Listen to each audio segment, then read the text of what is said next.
Go léir a cóide agus tá fáilte ród. Welcome to my story with me, Mary Honan, on Lear Media.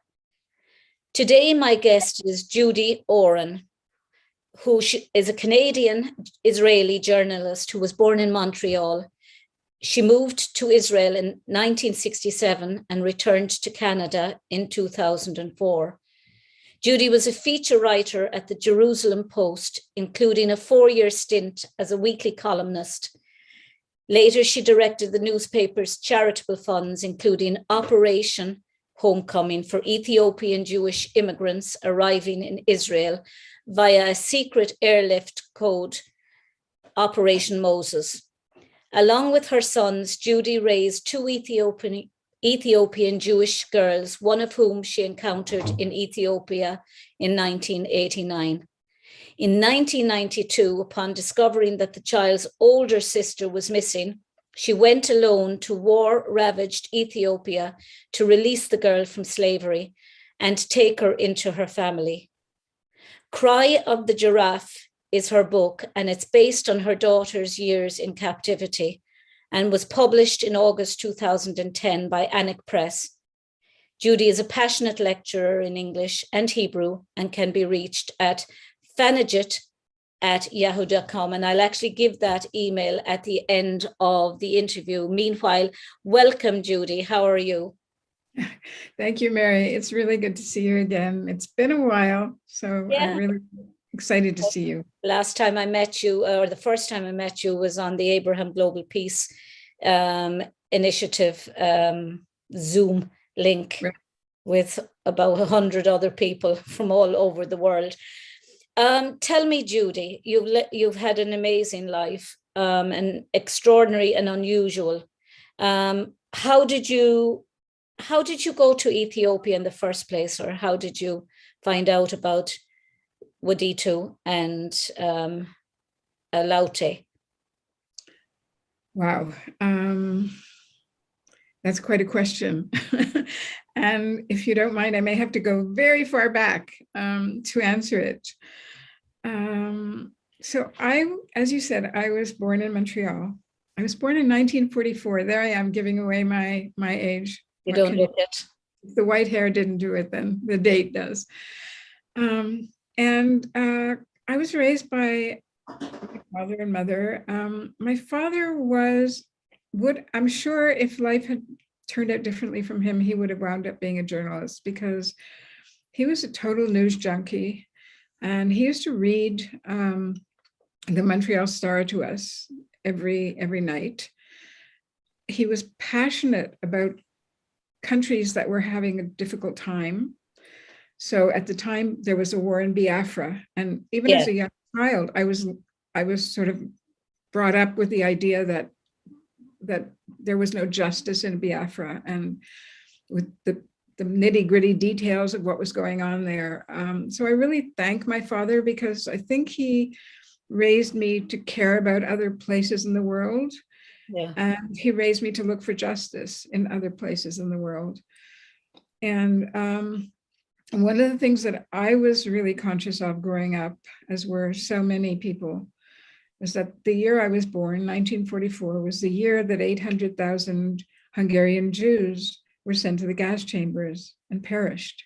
Right. And so the years that I was growing up, I'm getting goosebumps, I'm afraid, but the years that I was growing up, those were the years we were discovering what happened to the Jews in all its detail.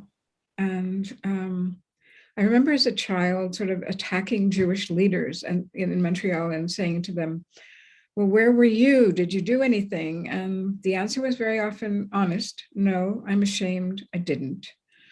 And I remember as a 7-year-old saying to my mom, well, if I ever found people in that situation, I would just stand around, and my mother would go, yes, dear, kind of. But I think that really was part of what led me to Ethiopia, because at one point during the 1980s, during that period that I was writing for the Jerusalem Post, we were discovering that Jews in Ethiopia were being oppressed, were being killed, were being tortured and jailed.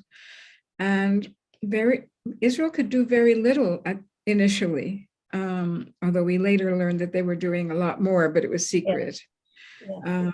And so at one point, a Jewish agency social worker brought an Ethiopian Jew to my office at the newspaper and asked me if I would help him to bring his family to Israel. Well, at the time, all of that was a secret, and we were being told, shush, shush, shush, don't say a word. I'd never encountered an Ethiopian Jew before. I didn't know anything about them. So I started to research. I had a meeting with this guy named Yeshayahu, and in 1985, what he wanted was for me to ask the newspaper to give him money to go and get 6 family members to Israel from Ethiopia. He explained to me that they were in grave danger and that the danger was imminent. Yeah. So I brought the case up to the Jerusalem Post committee that I had formed. They all said, we can't do that. You'd have to bribe Ethiopian officials. Sorry, maybe I shouldn't be saying that online. I guess by now, the result was worth it. They would have got me by now. And so they turned him down. And the next morning, I sat at the breakfast table with my kids, and I asked, I told them that I was really sad because I had an appointment with Yeshayahu and I was going to have to tell him no. And it went against everything that I always believed in. And my kids said, why can't we raise the money to send him?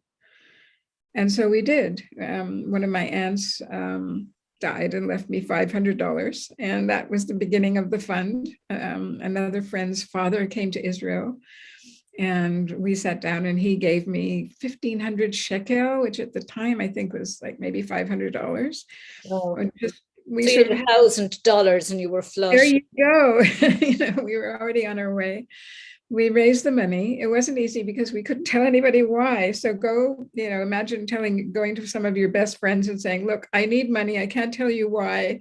Someday I'll be able to tell you why. And everybody gave us money. They all thought you had a gambling issue, and you probably had a gambling issue. You were gambling that you could do something for these people. Good point. Good point. Yeah. You could have just said to them, look, I have a gambling issue, and you wouldn't have.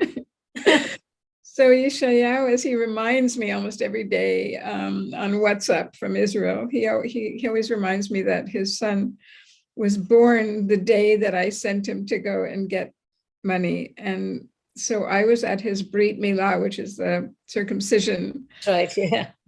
Why he feels like he needs to tell me this every day that I don't remember. And so we sent him off. And months went by because Ethiopia at the time was being ruled by a vicious communist ruler, Mengistu Haile Mariam. And he had warned us in advance, Yeshayahu, that he'd have to hide and he'd probably be followed, and it would take him a very long time. How many of you went? You and Yeshayahu. Nobody else was going. Nobody else. No. And months later, he came back and started a tradition between us where we would go to the Hilton Hotel's breakfast room with everybody who donated even a penny, even a small amount of money. And we'd, and he would tell the story of how he managed to get his 6 family members to Israel. And, we were also relieved because during that period of time, the news had, blasted, stories about Jews being arrested and killed. And so there he was with his family members. This was great news. And then he said, how did he put it exactly? You'll be happy to know that I've paved the way for future operations of this sort. And we were like, what? This was a one-off. We weren't going to do this, But in the end, the word got out and people started calling me and calling him. And eventually we decided to create this really small group of people. We didn't ever, do anything legally. We didn't sign up or create a non-profit organization. And so with Yeshayahu helping and basically teaching us, we wound up going through one case after another over a period of years. And then in 1989, the group decided it was my time to go to Ethiopia for the first time. because I had a Canadian passport and an Israeli passport. And so and Ethiopia at the time was involved in a rebel incursion that was quite violent. And the thought was that, I had two options where I could be asking for help. So off I went. And I had become really friendly with people in the Jewish agency and people who were manning the Israeli embassy in Addis Ababa. And the reason why I was becoming really friendly with them, although everyone else was being very secretive, was because I was heading the Jerusalem Post charitable funds and I could often help them financially. So they didn't see me as a journalist. They saw me as a fundraiser. And so I was asked by a social worker in the Jewish agency who was on assignment at the Israeli embassy in Addis Ababa, Ethiopia. They brought me this little girl, Laute, 10 years old, adorable kid, very ill. She had no memory of how she got to Addis Ababa. All she knew was that that she had been in Sudan because her parents had taken her in order to try to get to Israel through this secret Operation Moses. And somehow she'd been separated from them with her sister, Wuditu. And Wuditu was the older sister. Right, and then, so Wuditu would have been 13 and Laute 10. And all she remembered was being carried on a stretcher after Wuditu had left her. Yeah. At the time, I asked her if she thought Wuditu was alive, and she mumbled something that I didn't quite catch. So I assumed that the child was dead. And so Laute and I spent about 2 months together in Addis Ababa. And when I went home, I took her to her father. Her father was dying, and he asked me if I would take her because he didn't feel like he could raise her, that he wouldn't be alive much longer. Well done. And my family agreed, and we took her into our home. And for 2 years, she seemed to be adjusting really well. I have a natural born son who's the same age as her, and they became good friends. They and the dog were kind of this terrorizing group. And then one night I find her at 3 o'clock in the morning, writing what looks like a letter in her school notebook. There I am with the This was back in Israel. Israel, when she was already in my home. Yeah. And I asked her why, she was crying very badly. And I said, what are you doing? What's the matter? And she said, I'm writing a letter to my sister, but I don't have the address. And I said, well, she had several siblings that had come through Sudan. So I said, well, okay, it's 3 o'clock in the morning. Let's go back to sleep. In the morning, we'll call one of your sisters and ask for the address. And thank God I said, which sister are you writing to?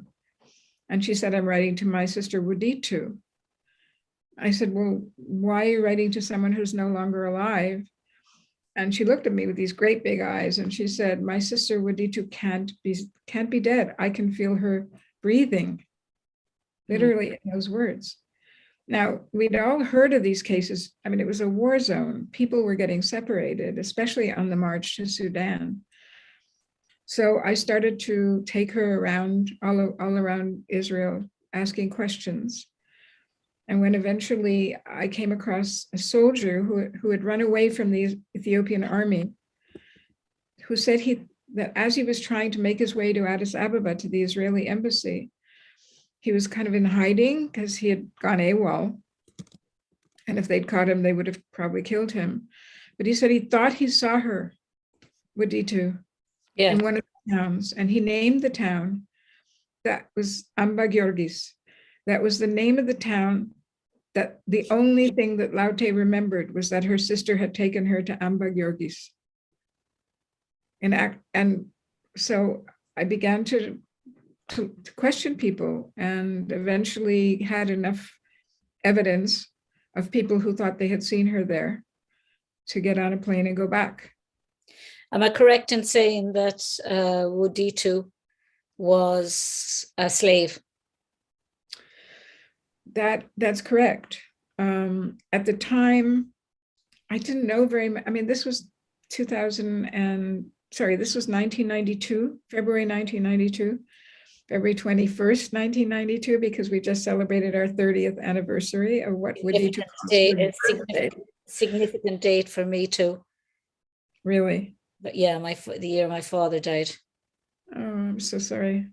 Yeah. It's funny the way our paths meet. That was such a significant date for you. Yeah. And it was sad for me that this year I couldn't be with her on our anniversary, but we're bound and determined to celebrate at some point soon. Yeah. So you went back to Ethiopia to try and find Woditu. Yes, but you had asked. What was that? Yeah, sorry. You had asked about slavery. No, that's okay. Did you want to? Yeah, no, explain to me about the situation with slavery in Ethiopia at that time. And, you know, I know that many of the Jewish Ethiopians who were trying to get on board planes back to Israel had to pretend that they weren't Jewish in order to survive long enough to get on the planes, and many escape attempts had to be diverted. So many people who thought that they were minutes away from safety and minutes away from returning to Israel or returning to their homeland, many of them found that they were they weren't able to get on board the planes because the planes had to leave. Am I correct in saying that? There were many attempts at trying to get them out that failed. When you're talking about Operation Moses, which would be around 1980, mid 1980s, what happened was that for a long time, the Jews were being very badly treated. Yeah. Not in all parts of Ethiopia, but in the area where most of them were living, in Gondar province, that area. Part of the reason why they were badly treated was because there had originally been an Ethiopian Jewish kingdom. And for 300 years, they were in a state of war with the Christian kingdom and with the Muslim kingdom that was in what we now say would be Sudan. Yeah. And when the Jewish kingdom, at one point in the 16th century, the Portuguese got involved and they brought weapons into the issue, and the Jewish kingdom fell, was overthrown by this combination of forces. And because the fighting between the Christian community, the Christian kingdom and the Jewish kingdom had been so bitter, with so many lives lost, the Jews were called falasha. They were called falasha, which means a stranger, somebody who doesn't belong in Ethiopia anymore. They were no longer allowed to own land. So because they had to pay sometimes 2/3 of their crops to the Christian landowner, the Jews were very often, especially in a time of starvation, when the rains fell, they very often were in a situation where they had to fall back on something in order to survive. And what they fell back on were their crafts. So they were weavers and ironmongers and potters. So for pottery and ironmongery, they had to use fire. And like a lot of places in Africa, people believed that if you had knowledge that the rest of the community didn't have, such as the crafts, if you used fire in order to make those, that you must have had a connection with the devil who would have taught you how to do this. And so the Jews were considered to have the evil eye and supposed to be very frightening people. You weren't supposed to look at them. And so a lot of this so-called anti-Semitism, if you want to call it that, came from local customs and local beliefs about this community that seemed to know things that they didn't know. They were often dependent on. I mean, if you it wasn't a money economy where you could go and buy a jerry can to get water. There was no running water in any of the villages. So you had to deal with your Jewish neighbor who made great big pots that you could put on your head and carry the water. So that kind of situation where they became sort of suspicious of the Jews, but also dependent on them, which is a very bad combination. So at one point, what the Israelis decided was to send agents into the villages and tell people to go to Sudan. This was during the great famine of 1985. Remember, We Are the World. The whole world was raising money for Ethiopians, starving Ethiopians. Right. So there was the Red Cross, and there was Oxfam and all kinds of other refugee camps in Sudan that were feeding people who fled from Ethiopia. And the Jews were told to walk to Sudan, which, when you think about it, walk to Sudan, what's the problem? Well, it can sometimes be several hundred kilometers, if not more, through a very mountainous country, through jungles and a very, very wide desert until you actually got there. And once you got there, you kind of had to hide the fact that you were a Jew, because Sudan at the time was anti-Israeli. It was considered an enemy of Israel. So all of this was being carried on in secret. Israeli planes would land in a makeshift airport in the desert. When I say airport, it would be kind of like a candle in a plastic bag, in a paper bag type of thing. Yeah. Israeli agents would gather the Jews from the camps and lead them to the planes. This whole operation would take 12 to 15 minutes. The planes would land. There would be 2 planes on the ground, 2 planes in the air with high officers waiting to make sure that everything went smoothly. The agents would load the Jews into planes where seats had been removed, so that you could push, so they could get more people in. Right. And off they'd get within 12 to 15 minutes. And over a period of time, this is how almost 15,000 Jews got out of Ethiopia through Sudan. When you were born, as you said, in Toronto, you were born in Canada. In Montreal. In Montreal. Why?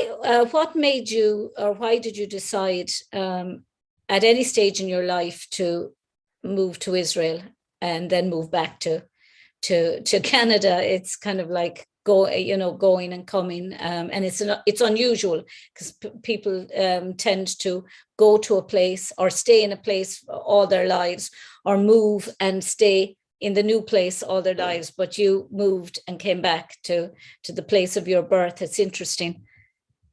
And especially for a person who hates to pack. Oh, I love packing. I love the idea of getting on a plane because it brings me back to my childhood when my dad was in England and my mom was here, and I'd be on a plane. She wouldn't fly, so she'd send me off 6 years of age with a big badge that said passenger Mary Honan, and the air stewardesses would mind me on Aer Lingus until I'd get to the other side with my bags. It just brings back memories of happy times getting on. I love getting on planes. How old were you when you started doing this? Well, I came back from England when I was 5, and then from the age of 6, every year I was on a plane back to England for a couple of months or a couple of weeks, back to my father until he could get a job in Ireland.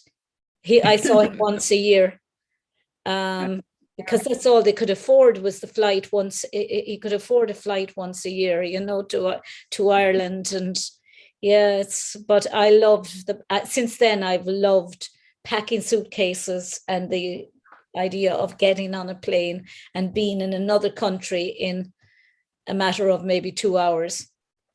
It's just fantastic.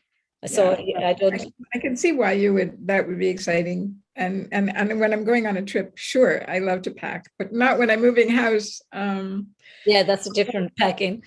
Kind of happened was that I was doing my master's in medieval history with a minor in anthropology. And my thesis director vanished. He got a grant and went off to Florence and left me stranded. There wasn't anybody else at McGill University who could take over that particular subject matter. I know the feeling. Oh yeah. I hold it too well. And then the Six-Day War broke out in 1967. I kind of vaguely remembered that I was a Jew because we hadn't really been a very Jewish family.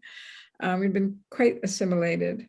And off I went. I thought, okay, I have to support myself for a while. You can go on the kibbutz and save the tomato crops, and they'll pay your way. So without having to pay a penny, off I went, and Great system, isn't it? saved the tomatoes on kibbutz. To get if you can't afford to actually find, or you can't get a job immediately, that you can work on a kibbutz. Yeah, it's a fantastic idea. Food and board, and you should have it. And they taught me the language. It was great. It was great. And then at one point, I had been adopted by a kibbutz family. It's very much an Israeli thing where newcomers who come to the country get sort of pseudo adopted by an Israeli family. And my kibbutz father was convinced that I needed to finish my master's and then come back to the kibbutz. And so I did go to Jerusalem to study, but I did not go back to the kibbutz, and eventually wound up working for the Jerusalem Post. It's an amazing newspaper. Have you read it? No, I've read articles online from it, and you know, they've lots of interesting articles. I'm not a subscriber to it, so you only get to read a bit of it, and then it asks you for money, and you say no thanks. Right. Not money to pay for it, the subscription, but flip, it's got a subscription these days. I know. Every time I want to read something from The Economist, it turns out to, that I have to join, and I'd rather not. No, I just want to read it for free. You can't read everything for free, but then you moved back to Canada.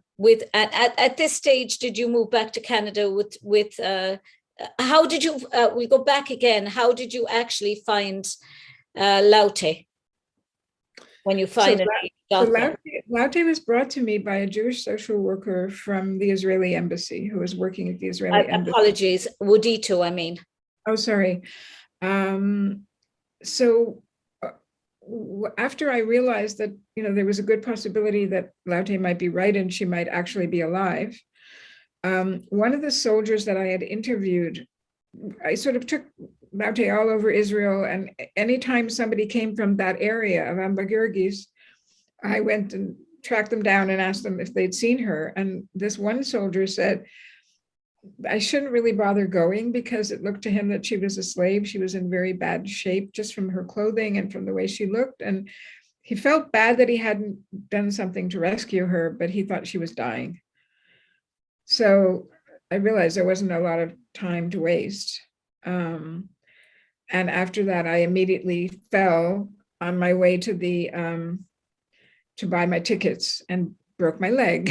So there I was, knowing I need to hurry to go to Ethiopia to find this girl, and I have a broken leg. So I was literally going to buy my tickets, airline tickets, when I fell. One of my kids was going out with the daughter of a man who was a very famous athletic orthopedist in Israel. And so I threw myself on his mercy, and he built me what he said was the first walking boot in Israel. And in that walking boot, I went to Ethiopia, which was no stopping you. It was terribly hot in that walking boot, and it wasn't fun. But what was the driving force? I mean, really, you were completely driven to do this, enough that you would go in a walking boot in scorching temperatures. I mean, you'd be prepared for it somewhat, I'd imagine, living in Israel. But I'd imagine Ethiopia was even hotter. It was also in the middle of a war zone because the revolution had just ended, and most of the armies on both sides were still celebrating, which was quite a violent process. I had this odd thing that kept happening to me.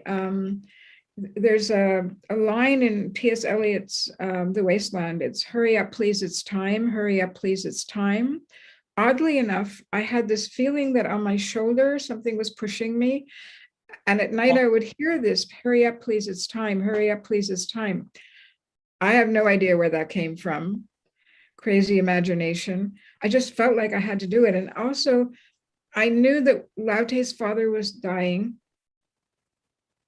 And I wanted him to see his daughter. How many years is this after you got 2 years. Laute? Almost exactly 2 years that I had Laute. And I could see her father, his face was, all the time in my head. And I wanted, he was an amazing man. It was highly unusual for an Ethiopian Jew to be considered as a judge, but he had such stature, and you could see, even though he was pretty much a broken man when I met him, you could see that he had been something amazing, something really special. You met him when you took Laute. Yeah. Did he live? He lived to see Wudi too. He lived maybe I think it was another 2 years after that, and then he died. What did he die of? Do you know? Old age and just being broken after Sudan. Yeah. Well, it's funny, actually. I interviewed not so long ago Mariam Ibrahim, who was from the Sudan. She had a remarkable story. She was sentenced to death in the Sudan for apostasy. Her father was Muslim. She married a Christian, right? She married a Christian man? One, she married a Christian, but she was also Christian herself, and she refused to adopt the religion of her father, who had abandoned her when she was 2.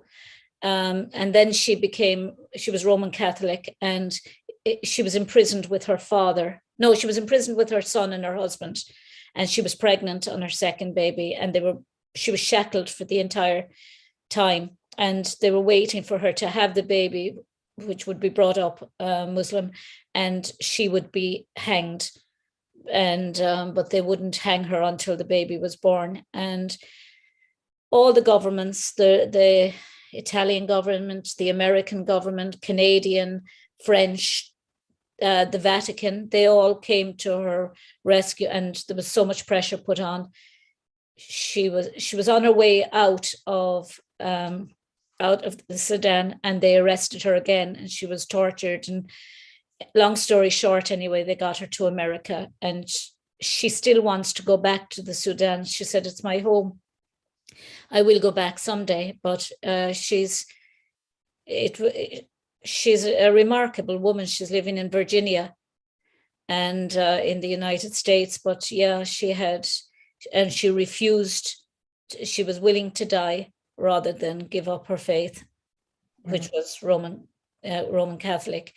And the depth of that, I could never imagine that, ever having that strength to say, yeah, I'm willing to die and never see my 4-year-old son and my newborn baby and my husband, never see them again, but I'm not giving up.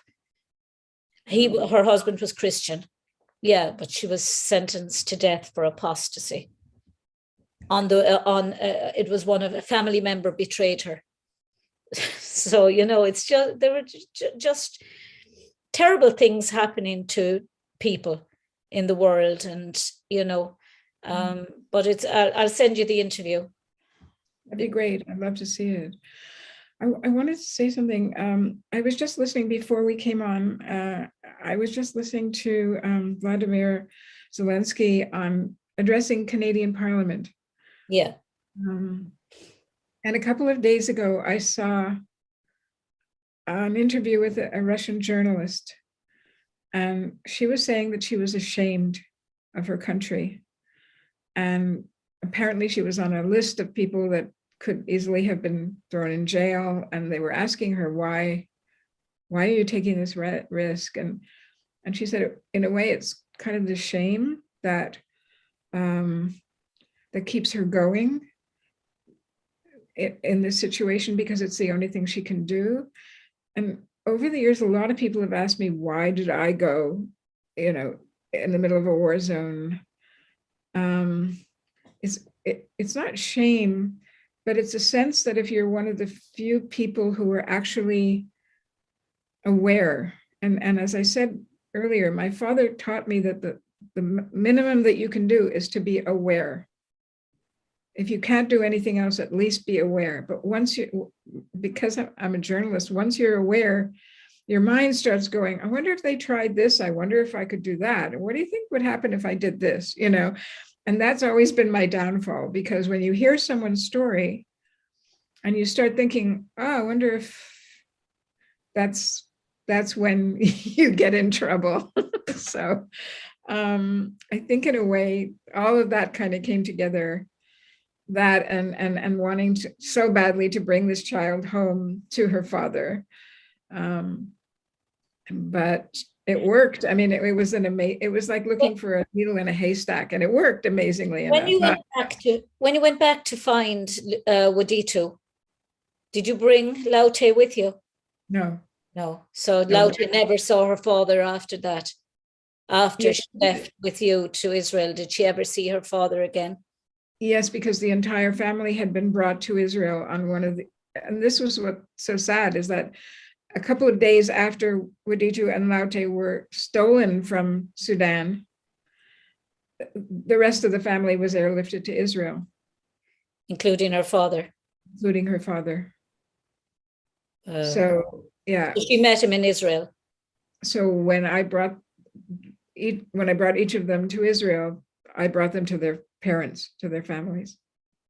Wow. And she stayed with you all the time? Well, because they weren't babies, so they could move around. Part of the time they could be with their sisters or their brothers or their parents. Yeah. And officially they were with me, because I wound up having, a right over their health issues and over their education issues, because their parents didn't speak Hebrew very well. So we shared parenting. That is lovely. That's lovely. And you must be so close to them still, to the family, the extended family. Yeah. It brings two sets of families, I suppose, really close together because of the one family suffering and the other. It's like the Abraham Global Peace, the power of one, the importance of one person stepping out of themselves to see another person suffering and to do something. It doesn't have to be something, you don't have to be saving thousands of people. You just have to be saving, in your case, 2 people. And you've made that massive contribution to the world, if you like. You mightn't feel that way, but it is a huge undertaking. Many people would have seen what was going on in Ethiopia then and have done nothing. They may have felt sorrow and sent money but you actually went over with a broken leg in a specialized boot to try and retrieve Wadito. Tell me about how you actually found Wadito. I feel like I'm always giving you really long answers to short questions. I hope that's okay. No, I like the long answers. It makes me feel like I'm not the only one who goes into detail. Right. It's the writer in you, Judie. Yeah, maybe. I think I got the gift of a gab from my dad, so there's also that. Writer, always the detail, the fine print. How did I find Wadito? Well, there's a sheep involved, actually, oddly enough. as always. I know. Sure. I should have sent you a picture of the sheep, but you can send it to me. I can try to send it still. So I went to Ethiopia with the boot, and a very good friend of mine was then consul to Ethiopia. His name was Zimna Berhani. Unfortunately, he died a few years ago, but we were really good. He was the first Ethiopian Jew to have a diplomatic passport and to serve as a diplomat in another country. And we were really good friends. He was at the head of the, he was high up in the Israeli embassy, and he and his wife actually gave me a place to live for the 2 months that I was in Ethiopia, looking forward to. And the first thing is that I started asking him to help me find her in Ambergurgis, because that was the last thing that Laute remembered. And it was also the thing the soldier had told me, that he thought he saw her when he was running away and had passed through Ambergurgis. So Zimna and I and a bunch of security guards went off to Ambergurgis because, as I said, it was a war zone. And we left word saying that we were looking for her. She wasn't there. There was a man who said he thought he knew who we were talking about, but she wasn't there that day, which turned out to be a lie. But that if we would come back, then he would bring her to us. And Zimna and I passed the message that if he found her and brought her safe and alive and unharmed to the embassy buildings in Gondar province, we would pay him well. So off we went. The time that we were in Ambergurgis was not safe. People were sort of trying to bash the car and trying to, yell at us and all kinds of things like that. And so Zimna said, we have to leave now. So we left. He had to go back to Addis Ababa for meetings. He left me at the hotel where we had been staying and said, you go nowhere without someone from the embassy. I said, okay, sure. It was clearly a war zone. There was firing everywhere. There were soldiers everywhere. But I worried because my visa would end within a certain period of time. And if I didn't find her, I wasn't sure I would ever get another visa, especially with the war going on. Mm. So I started to get very worried. And every day I would go off in the morning to the Israeli embassy in Gondar province and in the north. And I would ask if anybody came, because we had offered money. Nobody came. And a couple of weeks went by. And I was really at the point where I thought, okay, I'm going to have to leave the country without finding her. And one morning I became friendly with the clerk in the hotel. And one day he comes over to me laughing and he says, you're not going to believe this. 2 tourists from Italy showed up.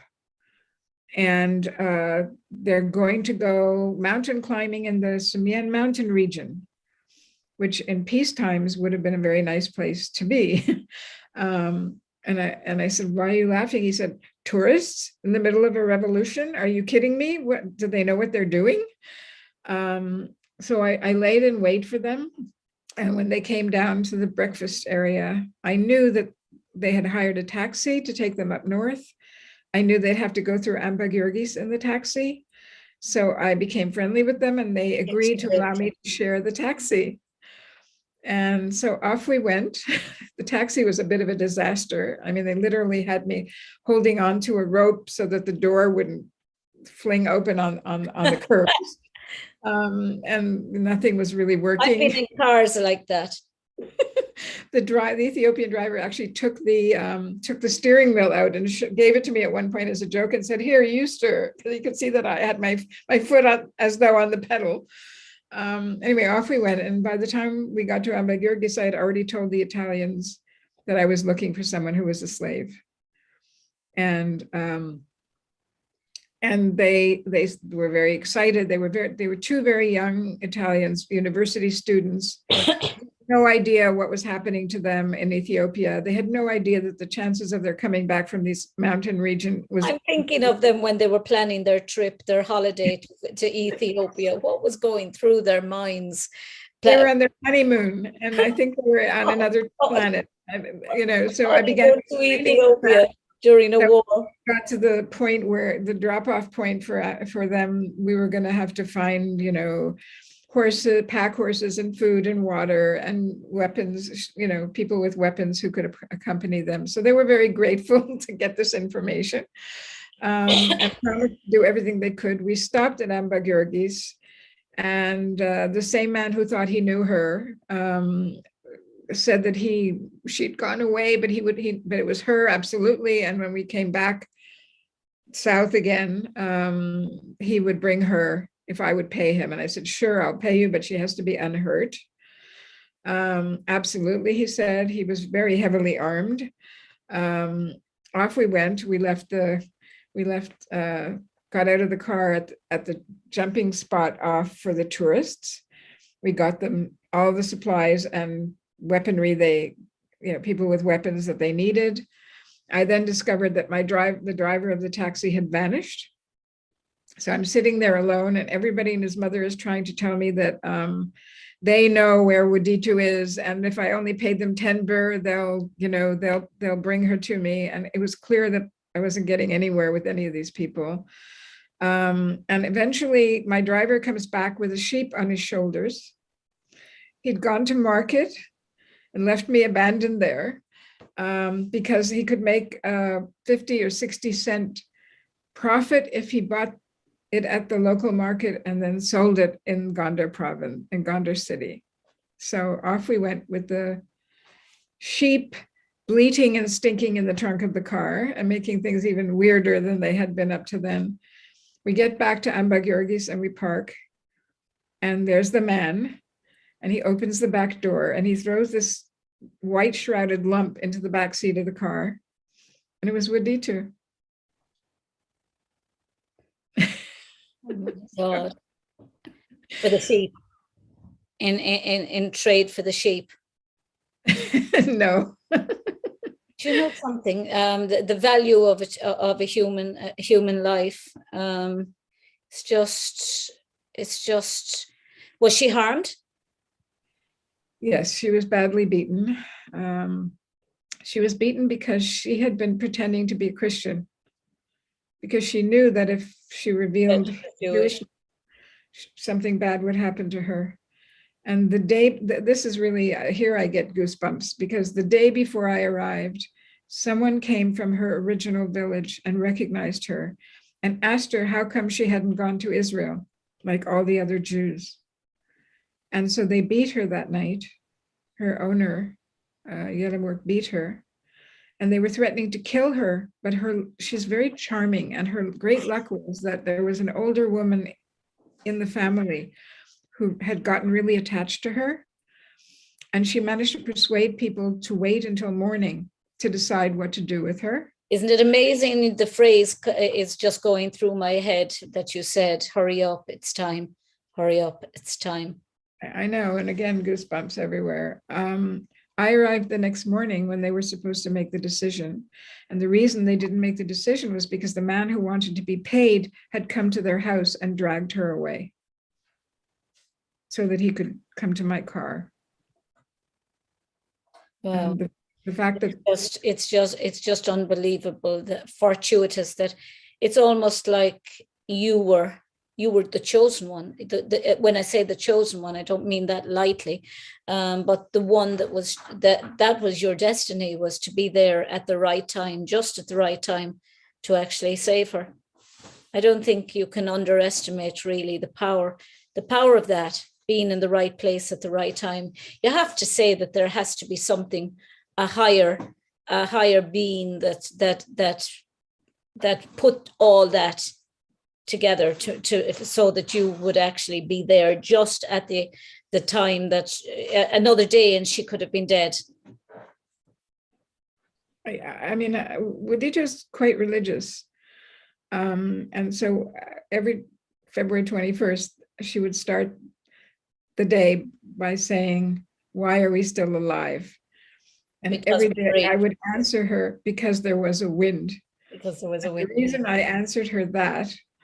I was going to ask you that. What did you mean by, I was reading it in your book, why are we alive? Because there was a wind. What did you actually mean by that?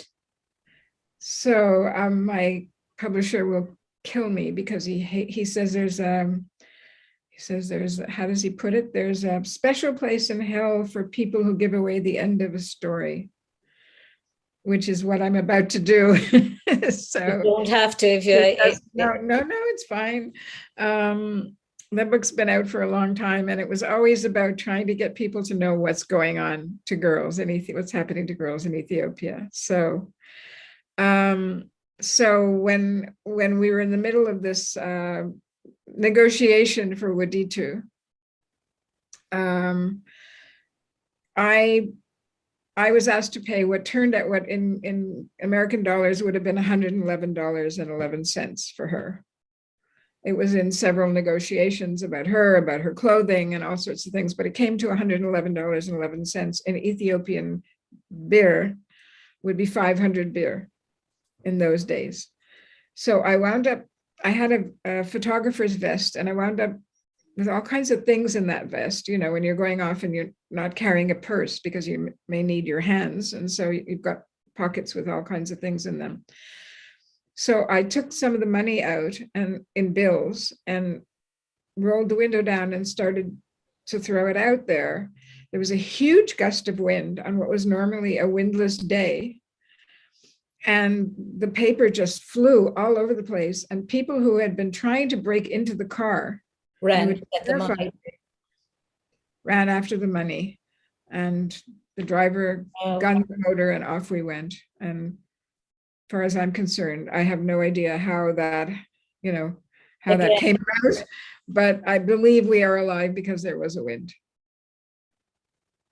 It's a fantastic, do you know, I do believe in serendipity, and I do believe, you know, when I was doing my PhD, there were times when I thought, oh gosh, I'm never going to be able to write. You know, you'd be faced with a blank page, and you know, as a writer, that blank page is the worst thing you can see. And somehow or other, I always felt that there was a hand on my shoulder, and I'd wake up during the night and find the way into that chapter. And it was almost like there was a hand on my shoulder. And my aunt-in-law, my father's sister-in-law, she said to me, you know, she said, your great-great-grandmother on my father's side was Jewish, and her name was Jacob, her surname. And all this started to make sense, that, you know, I couldn't leave it go. It was something it was driving me all the time. It became what I like to call the magnificent obsession. And it has driven me to this day. People say, you know, well, you know, it happened 70 years ago or 75 years ago. But it's never more relevant than it is today, the Holocaust, in my case, studying it. But I can understand the drive that you had to see something to its conclusion, and to do something, and also that feeling that there's something tapping you on the shoulder and guiding you. I always felt that. One of the fondest memories I have, you know, apart from with my kids, with my family, is bringing her to her father and her mother. Did her father and mother know that there was a potential that Waditu was alive when you set off, or did you wait to find her first? Her father, I actually had no knowledge of this family before somebody handed Laute to me. I had gone there looking with other assignments that I was supposed to be looking for people to assist, but I had no knowledge of that family. But when I was with her father, he told me that because he was so ill, he couldn't go himself, but he wasn't satisfied that she was dead. And so he paid a man to go to Ethiopia to look for her. And the man took the money, went off to Ethiopia, came back and said she was definitely dead. And so that's why I didn't look for her for 2 years, because until Laute told me that she could feel her sister breathing, it didn't occur to me that the man may have lied. He was actually a family friend. You know, yeah, and it's difficult when that happens, especially when it's somebody you trust. Yeah. But how did they feel once, obviously elated, when they saw her? Yeah, it was an amazing. Really, so much you could talk about with you, because I mean, the story doesn't end there, because then there's all the trauma, like just as there is with Ukraine and what's happening in Syria and everything. War doesn't end when peace is negotiated and there's a truce. the suffering continues and continues into the next generation. People bring their traumas along with them, and they carry them. They either become overly protective of their children, or there's no relationship at all with their children. And there's so many different ways people are suffering. And I could talk to you forever about, the next stages of their lives, how they adjusted into life in Israel. And now are they in Canada? Actually, no, they're both in Israel. They have families now. Oh, lovely. They're really doing well. When you talk about what happens next, if you don't mind, I'd really like to talk about what Judie and I have been doing since the years that she's been in Israel. And that is that I think you asked me about slavery at one point. What she went through is classic debt bondage, that, you think you're being hired. As you've read the book, you know that she thought she was being hired as a servant. Yeah. And every month there was another debt that she was supposed to repay, until eventually she understood that she was not a servant, she was a slave. She would never get out from under that debt. That is one of the many kinds of slavery for both girls and boys, but we've pretty much focused on girls, on what happens, especially to young girls. And what Judie had said to me, I took very much to heart, because I'm a nonfiction writer. I've always been a nonfiction writer, but she wanted me to tell her story based on a true story. Yeah. In other words, like fiction. I had never done any fiction before. Yeah, no, right. Incredibly patient editor and an incredibly patient publisher who kept yelling at me, "You're such a journalist," because I clearly had no idea how to write fiction. And the reason why we decided to do it that way was because Judie had been reading the diary of Anne Frank. And she said, "You can quote statistics from here to kingdom come. Nobody will give a damn, but if you tell my story, they will." And I'm very proud to say that even 11 years later, people are still buying Cry of the Giraffe, still asking me to come and speak. But I didn't really understand about slavery when I was writing Cry of the Giraffe. And I don't think I really even understood that I was buying a slave when I was doing just that, because we weren't really talking about slavery in those days, in 1990s. No. Slavery wasn't an issue out there. And so war, yes, but slavery, no. War, yes, exactly. And abuse of women, rape during war, but not slavery. And so we began to research, and we discovered that there was bride kidnapping. There was, I'm trying to think now. So boys are often enslaved as weavers or in the mines, in chemical mines. Girls are often enslaved as servants, bride kidnapped. There's just a whole range of ways in which girls are enslaved, and there's generally a sexual factor involved in this kind of slavery. And so very often really young girls are taken slave. Yeah. What often happens to them, because if you steal a girl for purposes of marriage, ultimately, you generally pay an either a much less bride price or no bride price at all, especially if you wait until she's pregnant. So in Africa, in a lot of hot countries, girls can become pregnant very young. They very quickly can, even at 12 and 13, they can become pregnant. But most of the time, their bodies aren't developed enough to carry a child to term, carry a baby. So you have children giving birth to children. You have a terrible obstetric accident called fistula, which essentially is when a baby is struggling to get through the birth canal and there isn't enough room.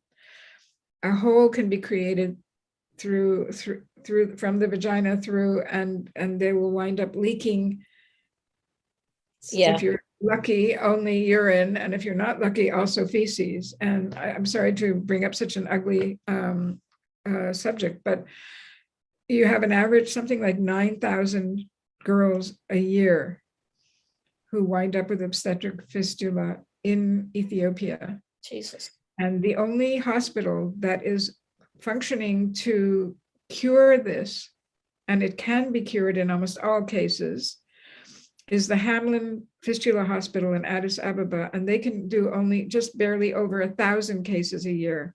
Now, we're talking about girls who have a clue of what happened to them, why they're leaking.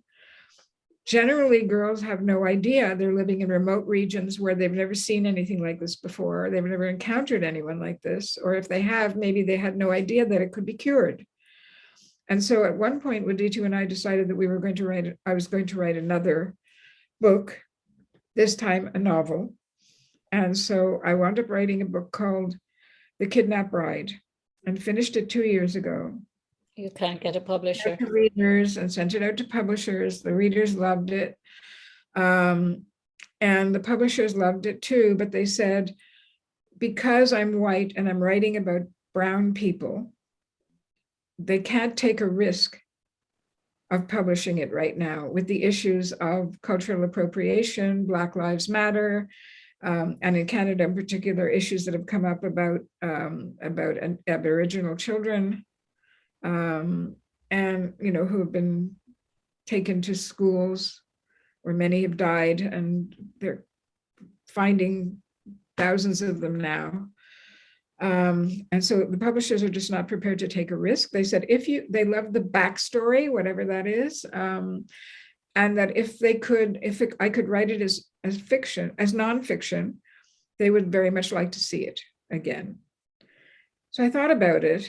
A lot of people said to me, why don't you just put Wadito's name on it? I was just going to say to you, I was waiting to say to you, why not put Wadito's name on it and say that this is told from the perspective of a survivor? It would be a lie. And not only as a mother do I want not to teach but how would it be a lie, Judie, when Wadito has been there along the whole way, guiding you and involved in this project, if you like, with you, and wanted you so much to actually tell this story? First of all, she wasn't really involved in the story. She was never bride kidnapped. She never had fistula. My characters did. Yeah. Her situation was completely different. And it would have been a lie. And also, when you save someone's life, if you want to put it that way, there are very few things that you can ask them that they would refuse. So I would put her in a position where she pretty much I know. I understand perfectly. Yeah. But fortunately, Yeshayahu was around. I was complaining to him about this at one point, and I had the idea that I should have had years ago. And I said to him, Yeshayahu, why don't you become my co-author? So I persuaded him to join. He is my full co-author. He's added a ton of I think he's really making the book better, but it's become really hard to edit it. So I am now in the process of finally editing what is now a much more Ethiopian Jewish story than it was when I started. And I'm really enjoying working with him again. After working with him since 1985, he himself has written 2 books. So he's an author. He's a person who was involved in secret operations, which makes him exciting from the point of view of a publisher. So I'm hoping with all of that, when I finally finish editing it, this book will actually get published. Finally, the world will understand what incredible number of horrible things are happening. And particularly now there's war going on in Ethiopia and in Tigray and in Eritrea. So the whole Horn of Africa, girls are going to be it's going to be even harder for them to get any medical help. You also work for an organization, or you volunteer with an organization, Grandmothers to Grandmothers. Right. So remarkable. Actually, I have the woman coming on who actually founded that, or one of the founders of that. She's coming on. She's amazing. Yeah, she's really amazing. It should be. I must see this interview when you finish with her. She's really She's That's self-deprecating. She was saying, I didn't found it. Now I was just one of the people that founded it. Maybe you should talk to more important people than me. And I thought, no, you're the actual person I want to speak to. And Judie recommended you highly. So yeah, well, I'm briefly, glad you're persisting, because she is the person you should be talking to. yeah. Briefly, you we might just touch on that. That's grandmothers in Africa, and who were forced to, or compelled, I suppose, to rear their grandchildren due to the AIDS epidemic, in which many of them, their sons and or daughters, had died from AIDS, and you provide all these care packs and that for women who are going out into the bush, if you like, to have, which I find remarkable, that in 2022, there's still women in this world who go out into a bush to have their baby, but you provide these little care packs for them, for a baby, a kind of a baby pack, if you like, for them and for their newborn baby. I don't know about baby packs, but basically this was Stephen Lewis. Well, Joanne will tell you, but basically Stephen Lewis, who is a former Canadian UN ambassador for AIDS in Africa. And he realized at one point that the continent was decimated by the AIDS pandemic. And what was left were the grandmothers and the orphaned children, grandchildren. And so he created an organization which has founded, I can't remember, and Joanne can give you the correct details, but I know that at one point there were 300 small projects all over Africa that were meant to really prop up the grandmothers and help them to carry on raising these kids, particularly in terms of school fees and uniforms, and just with ways that they could make enough money so that they could survive and feed these kids. And then people like Joanne created the Grandmothers to Grandmothers group, and there's quite a large number of chapters of Grandmothers to Grandmothers. Yeah. You're in the Canadian chapter. I'm a member of one of them, and internally grateful, because the crossover between what Dito and I have been working on and what the Stephen Lewis Foundation has been working on is very similar, basically.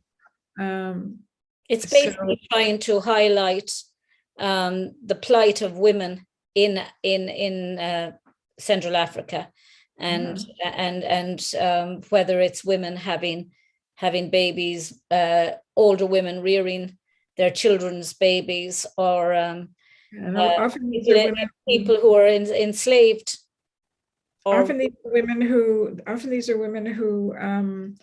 they're at the stage in life where their children should have been looking after them instead of them looking after the grandchildren, and looking after in every way, not just I'll come and babysit for an hour, but total control over their lives. So Joanne will give you some really human I'm reluctant to go in too much into it, because I have Joanne come in on. Sure. And she was telling me that Ambassador Stephen, he isn't well, so she was saying it's such a pity that you can't get him on the show as well, but yeah, we're hoping he'll recover, but he's having a hard time right now. Yeah, please God, he'll recover.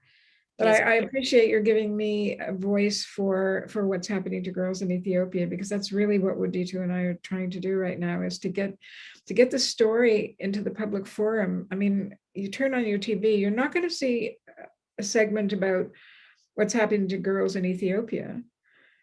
And I'm hoping that someday, maybe as a result of this book and the one before, maybe the word will get out. I mean, I've been speaking, as you say, in Hebrew and in English in different countries around the world, and I'm still not turning on my TV and hearing about child slavery in Ethiopia. So I hope to live long enough to hear the story out there, to convince governments that they need to do more to help these girls. Well, you're doing a great. Your whole life has been a life of goodness. Really, it has. And I hope everybody who knows me well will agree with you on that. I'm sure they will. They might. My kids, for sure. certainly family wouldn't say that. Maybe daughters would, and I know that Waditu and Laute will probably agree with me, and so will your son, that you have done and continue to do a remarkable service. It is really the power of one. Thank you. Thank you. I appreciate so much what you're doing too, because you're out there in Limerick telling stories about the Holocaust, telling stories about Israel, and I'm sure it can't be easy. So I'm in t- you know, Hebrew, I, it's clunk my, of wood. my story is really actually the program My Story is really giving a voice to people. Well, it has to be said, primarily 99.9% of them so far have been Holocaust survivors and children of Holocaust survivors. And one man who's, I think I sent you his email, his father was a Nazi, a decorated Nazi tank commandant, and he converted to Judaism.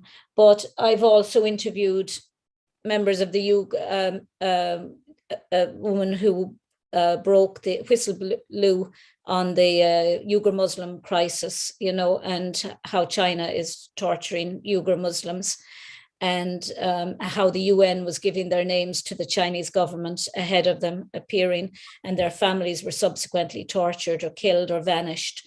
I've also interviewed, as I say, Mariam Ibrahim, who was sentenced to death. So I suppose the program really gives a voice to people to talk about subjects like you're talking about now, the Ethiopian slavery and slavery all over the world, or survival, I suppose, and what comes along with survival of war and torture and genocide of any kind. Because, as I say, war doesn't end. The suffering doesn't end when people say there's a truce and there's an armistice. It still continues for many, for probably for the rest of their lives, with survivor guilt or just the inability to actually relate to their children because they've had no childhood themselves. I think it would be wrong to say that the girls are living an incredible life. Yeah. There obviously is trauma that they deal with. On the other hand, they seem, at least on the surface, to be living well and happy, and they've produced 4 fabulous kids. So they've made me a grandmother 4 times over. In addition to the kids my biological kids have created. So that's been amazing. Some of them don't always remember exactly when it's 7 hours later here. So I'll often get Waditu's son calling me at 3 a.m. on WhatsApp. But still, you wouldn't change it for the world. It's adorable. Yeah, right. So it makes it all worthwhile. It makes it all worthwhile. Well, thank you very much for coming on my show, Judie Oron, or Judith Oron. Thank you so much, Mary. I'm really happy to have done this with you, and I appreciate it. Thank you. Thank you. Shindera Lesh Clor. That's the end of the show for today. Until the next time, Lacuna Day. Bawalam Tugalir Chiacana, Sonus August Grow. I wish you peace, happiness, and love. August Gadesh Slán. Bye. Shalom. Shalom. Toda rabah. Thank you. Bye bye. Bye bye.